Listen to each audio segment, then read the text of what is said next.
The sky lit up, the ground shook, and in seconds, the entire city of Hiroshima was on fire. Tsutomu Yamaguchi was just a few miles from where the first atomic bomb exploded on August 6, 1945. He was walking to work, like it was any normal morning, until a flash of light brighter than the sun knocked him off his feet. Buildings crumbled, people screamed, a giant mushroom cloud rose into the sky. Tsutomu had been caught in the first nuclear attack in history, and somehow he survived. His face and arms were badly burned, his ears were ringing, but he was alive, and all he could think about was getting home. That home was in Nagasaki, a city over 180 miles away. He didn't know the US had another bomb ready.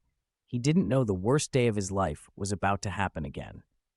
3 days later, as Tsutomu sat in his office telling his coworkers what had happened in Hiroshima, another flash filled the sky, this time over Nagasaki. The second atomic bomb had been dropped. Again, everything shook. Again, people ran and screamed, and again, Tsutomu survived, this time because he happened to be in a stairwell made of thick concrete. It's hard to believe, but Tsutomu Yamaguchi lived through both atomic bombings. Most people didn't believe his story at first. Who could imagine someone being in both cities at the exact moment of the two worst attacks in human history?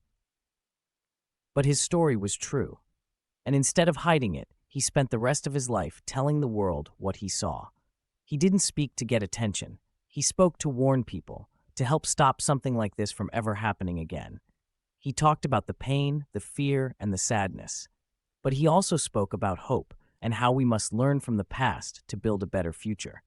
He met with world leaders, he gave speeches, and until his last day, he stood for peace. Tsutomu Yamaguchi's life shows us what humans can survive and what we should never repeat.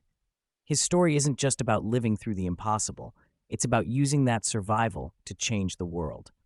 So next time you hear the word peace, remember the man who saw two cities fall and still believed it was possible.